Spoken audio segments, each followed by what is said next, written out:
So, hello and welcome. My name's Steve Nobel, and today I'm speaking with Ahlmeirah Ariel Hallaire on grounding and manifestation. Ahlmeirah was born in France, raised in Ireland, qualified as a medical doctor in the early 90s, and practiced in Dublin. Some years later, Ahlmeirah had an awakening and later still set up the Centre of Love and Enlightenment as a vehicle to support the Ascension process. Ahlmeirah works intuitively to heal emotional, ancestral, and mental programming. She lives with her son in Surrey. So, hi Ahlmeirah. Hi, Steve. So it's an interesting subject, this grounding and manifestation. I don't often hear the two connected. So why is grounding so important? Well, there's so many different reasons why grounding is important. But I meet a lot of people who are on the path of growth who have somehow lost their grounding. And it seems that part of the journey of growing and maybe eating lighter food and getting away from more, kind of lower vibrational activities and doing a lot of meditation and spiritual work or getting into channeling, all of these activities will have a tendency to unground you. Yeah. And the challenge with that is that you can then have difficulty making your life work because manifestation requires a certain amount of grounding. Is it a bit like the battery, poles of a battery being connected type of thing? That's a good way of thinking of it. Yeah. I mean, I've learned about manifestation in lots of different ways, and I see it as a multi-level process. So it starts usually with some kind of inspiration, some kind of idea that you get an idea that you resonate with, something that inspires you. And so that's like coming into your head initially, so it's just a thought. Then it comes into your throat chakra, and the throat chakra is a very powerful creative chakra. And there's many philosophies that say that sound is creative. So when we speak something, we're already putting some things into motion. But in order for it to manifest into the physical world, it needs to come down into the lower chakras. So the third chakra is the one that's got to do with our willpower. The second chakra is the one that's got to do with creating. And then the root chakra has got to do with being grounded, being connected to our tribe, and connected to the earth, obviously. So if you want to manifest something in the physical world, it's got to be connected into those three chakras. Well, I guess there's, in terms of grounding, people can ground in a quite you could say a lower frequency way. Go into the pub, have a drink, have a good old dance, smoke. I suppose even smoking could be grounding, if it gets you into the body, all those things, but they're not very good for you potentially, especially if you're kind of spiritually sensitive. Yes. Can you say something about this kind of spectrum of grounding from the one end, which is the end I just described, to the more higher ends? Well, there's so many different ways of grounding, and of course you can ground in a healthy way that doesn't dull your consciousness and that is healthy for your body. So anything that, a lot of the physical things, obviously, like exercise, dancing, walking outside, hugging a tree, gardening, these are all very grounding activities. Yeah. Anything to do with food usually is grounding, be it preparing the food, eating the food, baking bread. What about things like massage? I guess that must be very grounding. Yes, usually it is grounding. Yeah. Yeah. I know I have to go for a regular one, at least once a month, sometimes twice a month, to get me really grounded. I like the particularly hard ones, which get you kind of go, ouch, ooh. Oh, okay. Yeah. Wonderful. Now, I know we talked earlier and you mentioned some research about grounding in terms of the footwear we use. Could you say something about that research? Yes, there's been some really fascinating research that I just heard about recently. And apparently, basically, we're all wearing rubber soles or plastic soles since the 60s. And of course, plastic and rubber insulates us from the earth. And the earth has an electrical charge in it. And when we wear shoes with plastic or rubber, we're not in contact with that charge. And basically, they've shown in that study that as a result of not being earthed and not being grounded, we have much more greater tendency to develop inflammation in the body. And of course, inflammation is the basic pathological process for most of the chronic illnesses. So things like diabetes, things like hypertension, heart disease, cancer, all the degenerative diseases, they all start with inflammation. And what's been shown is that if you have inflammation in your body, and then if you start grounding daily, so maybe you spend half an hour a day with your feet on the earth, it will reduce the inflammation in your body by up to 60%, which is, remarkable. Yeah, it's quite a lot. Inflammation is the basis of a lot of other conditions, isn't it? Yeah, it's the basic pathological process in the body. That's how all illnesses start, with inflammation. Is inflammation a kind of excess of energy, would you say, in the body? No, I don't think it's an excess of energy. I think it's when the immune system starts going a bit nuts. Yeah. Okay, because it just seemed like when things are swelling and expanding, that there may be something. I mean, I just assumed, I'm not a doctor, that there might be. But sometimes the immune system starts to fight itself. That's what when people have autoimmune diseases. Right. Okay. And that's basically the immune system gone a bit crazy, because it shouldn't fight itself. Yeah. That's not normal. Yeah, absolutely. Could you say something about the energies within the earth that we should really be connecting with? Because there's all these different elements, isn't there? People do all kinds of grounding exercises, but what are we grounding into? Well, basically, we're grounding into the earth element, and we live within the four elements: fire, air, water, and earth. And earth is the strongest of all the elements, because it's from which our body is made. Our body is made of earth, if we think about it. All the cells in our body are made from earth. Our emotions are the water, our creativity is the fire, and the air is, all our mental processes. And we need the earth element to balance out the other ones as well. And of course, some people are very grounded naturally. They might not need a lot of grounding. My mother's like that. My beloved is like that. He's a very grounded person. Yeah, but I'm the type of person who needs to ground, because I tend to float off. Fly off. Yeah, I suppose if you're in the company of very grounded people, that could rub off as well. It can, thankfully, yeah. And the other way is, if you're in the company of lots and lots of spiritual people, you can start flying up into the higher realms. Indeed. It depends how sensitive you are to your surrounding. Yeah, I know when we used to meet, I found myself flying up in the higher realms, at least in the beginning, early days. I don't do it so much now when we meet and have tea. I remember we used to go for walks to try and ground. Yeah, I know. Goodness me.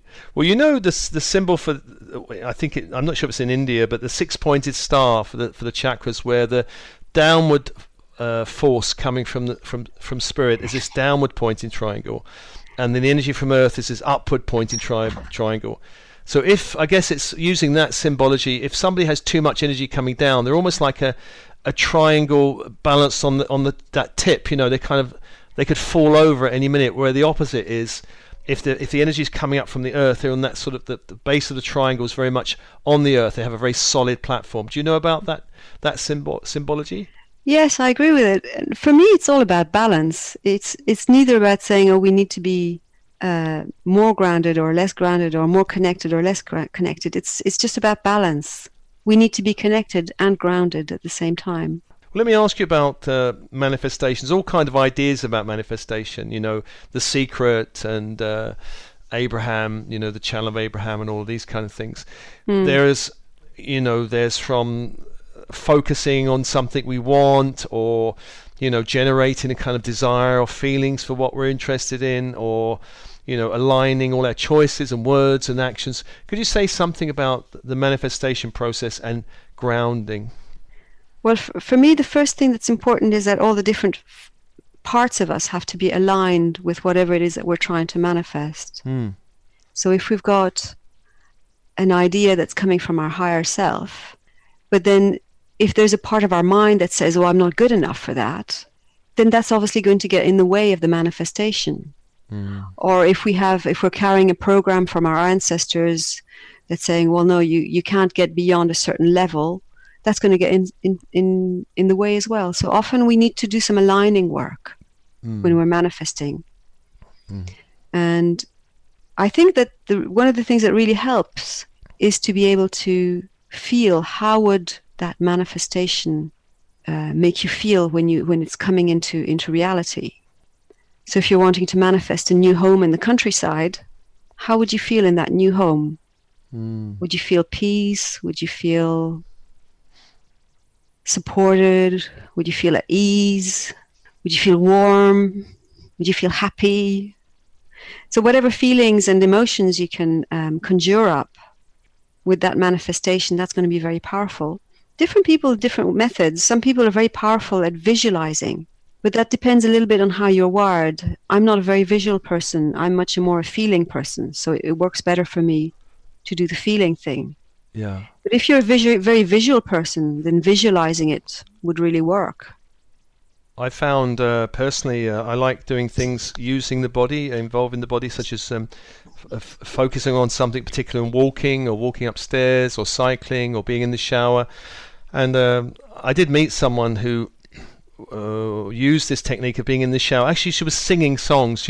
She wanted to get a part in Miss Saigon. She was fascinated with this show, and from the age of 14 till about, I don't know, 18 or something, she was doing this practice, and she got a part. She was the youngest ever Miss Saigon, I think in Sweden or something, and she did sing a song at this party I was with. She was quite incredible, really. So that was her technique, and it was very successful for her. What do you think about manifestation using the body, which is also very grounded, isn't it? Walking and showering and all of that. Absolutely. I think that's very powerful. If you can bring it into the body in whatever way, that's super powerful.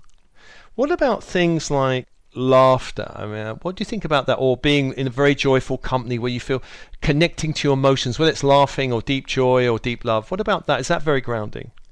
I feel that all emotions that are deeply connected to your physical body will be grounding, because the emotions and the body are connected. In fact, the emotions are mostly connected to our second chakra, and that's the manifestation chakra. So it makes perfect sense that if you feel these deep emotions, it's going to have a grounding effect. And in fact, one of the things that is ungrounding is people being disconnected from their emotions and being in their heads, just in their concepts. Yeah. Yeah, I've met some people who are even frightened of emotions. I remember years ago I did a Jungian course about studying Jung, and the teacher asked everyone to do a little presentation. I did a very basic little visualization one, and one woman burst into tears. And I remember somebody coming up to me afterwards and saying, that could be really dangerous. That woman could have had and I don't know what, I can't remember now what he was saying. And I said, she was just crying. It was all right. She was completely fine. But some people, he was getting really freaked out that this woman would be crying over a simple visualization exercise. Some people are frightened of their emotions, aren't they? Yeah, I think it's a big problem on planet Earth. But that's part of the process that we're all going through, is to learn to befriend our emotions. Yeah. And be comfortable with them. And when you give them space, actually, they're fluid. They move around. They don't get stuck. Well, the sacral chakra is also connected to our creativity, I think you mentioned. Do you think the creative... Because some people use creativity to manifest, like vision boarding and all the rest of it. Do you think this is an important aspect? Yes, the second chakra is super important in creativity. And it needs to flow and move and be activated. And if you think about it, the second chakra... in a woman, when she's pregnant, it expands and expands and expands. And of course, pregnancy is probably the most creative thing that a human can do. You're basically creating another human being. Yeah. So it's really powerful. Now, I know you're going to do a meditation, Ahlmeirah. Is there anything else you want to throw in the pot before we jump in? While we're on the subject of creativity, a lot of people think that creativity has just got to do with fine art and composing music and stuff like that. But I don't think so. Creativity is lots of different things. It can be, how you prepare breakfast, or how you say hello to your beloved can be creative. Creativity is just about being in the flow with your energy and not being stuck in a rut. And I guess some people, I know, I speak from personal experience, some people combine the kind of grounding elements of food with creativity. There's a whole, in this country, fascinated, aren't we, the bake-offs and and all these different cookery programs and cooking, and that's a great way of combining grounding and creativity, isn't it? Oh yeah, absolutely. Anything to do with food in general. Yeah. You're French. I am talking to the right person. French cooking. All right, Ahlmeirah, brilliant. I'll pass it over to you for the meditation. Okay, so if anybody's driving or operating some kind of machinery, This is not the right time for doing this meditation. So I'd like you to close your eyes. And we're going to use the breath. So take some deep breaths. And allowing the breath to settle into the lower belly.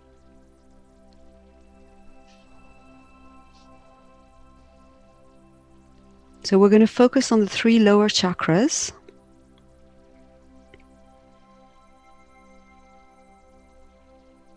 So first, if you bring your energy and your attention into the lower chakra, which is the one between your legs in the perineal area.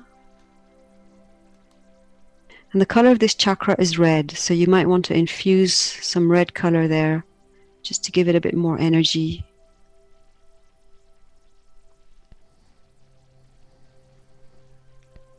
And then from this root chakra, imagine a thick cord going downwards into the earth,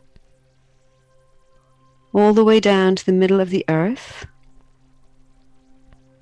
and grounding into the earth, attaching it there, making sure the cord is nice and taut.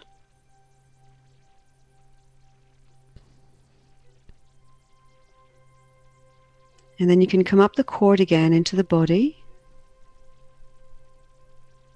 And then focus on the 2nd chakra in the lower belly.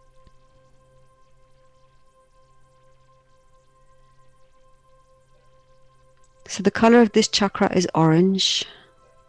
So you might want to infuse the orange color there.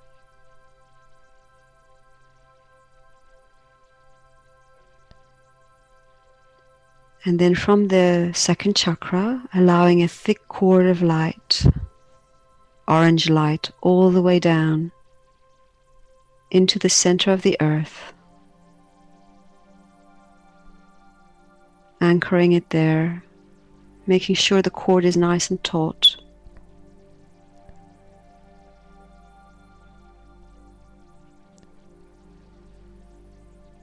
Then coming up the orange cord back into your body, focusing now on your solar plexus chakra in the upper belly. Color of this chakra is yellow, so you might want to infuse some yellow in there,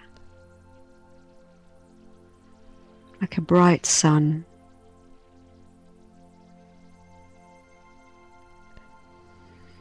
And then from the 3rd chakra, allowing a thick cord of yellow light all the way down into the center of the earth, grounding into the core of the earth, making sure the cord is nice and taut.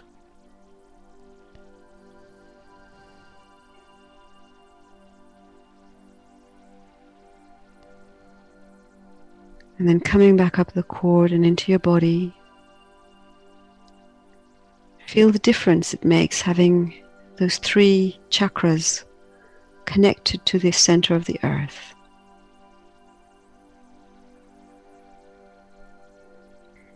And you can also call your name down those 3 chords.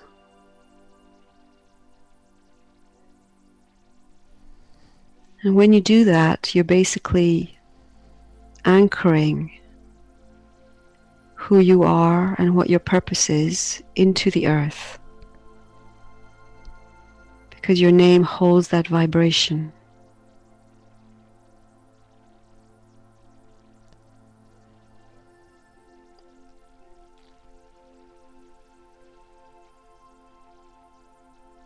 And when you feel ready, you can open your eyes.